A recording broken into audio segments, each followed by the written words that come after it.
I'll start with you, Mayor Gillum. The FBI has been investigating potential corruption in Tallahassee now for 3 years. The probe appears to include lobbyist and former campaign treasurer for you, Adam Corey.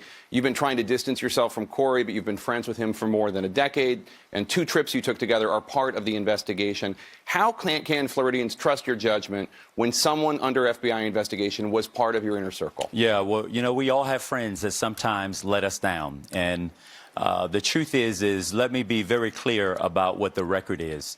I am not under FBI investigation, and neither is my city government. And what we have done is we've welcomed them in. If there is someone who has done something wrong, they ought to be held fully accountable for their actions. We've made every public record available on a publicly searchable website in our city. Contrast how I've dealt with the FBI by comparison to how Mr. DeSantis deals with the FBI. He has gone out of his way before he quit his job in Congress to protect Donald Trump, to curb the inquiry by Mr. Mueller.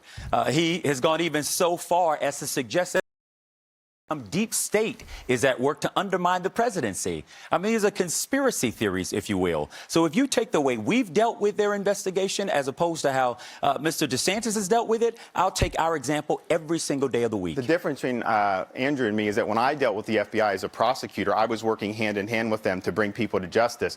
When Andrew deals with them, he's dealing with an undercover agent posing as a contractor who he was on a junket with in New York City. You went to a Broadway show with an undercover FBI agent.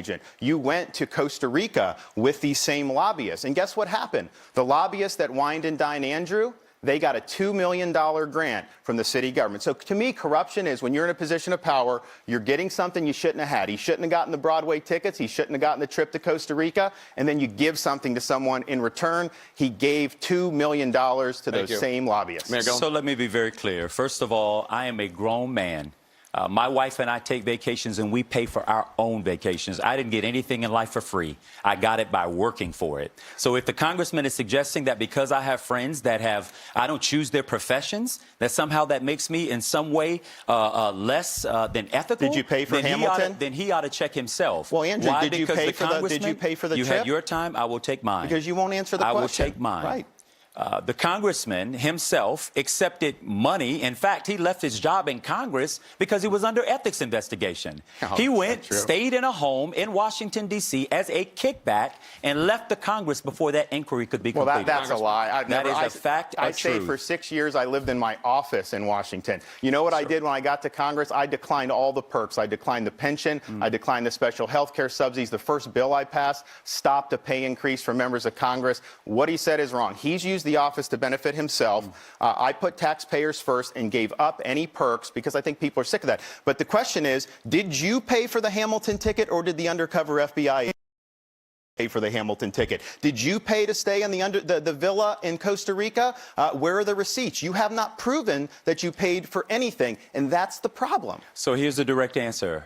I don't take free trips from anybody. I'm a hardworking person. I know that may not fit your description of what you think people like me do, but I worked hard for everything that I've gotten in my life, and I don't need anybody handing me anything for free. But to be more specific about this congressman, since he's bringing up receipts, the Florida taxpayers deserve to know what he did with $145,000 of travel money as a member of Congress that he refuses to allow us to see those receipts. Even more, he said if I release my tax returns, which we have done, he would release his. We're still waiting for the congressman to release his tax returns. They're released. I don't have anything to hide. You're the one that has things to hide. Will you also release the $145,000 in travel receipts that are out there that you took public money, our money, went to New York City? It's all public record, Jake. Every expense we do is on there, so that's a red herring. Release it.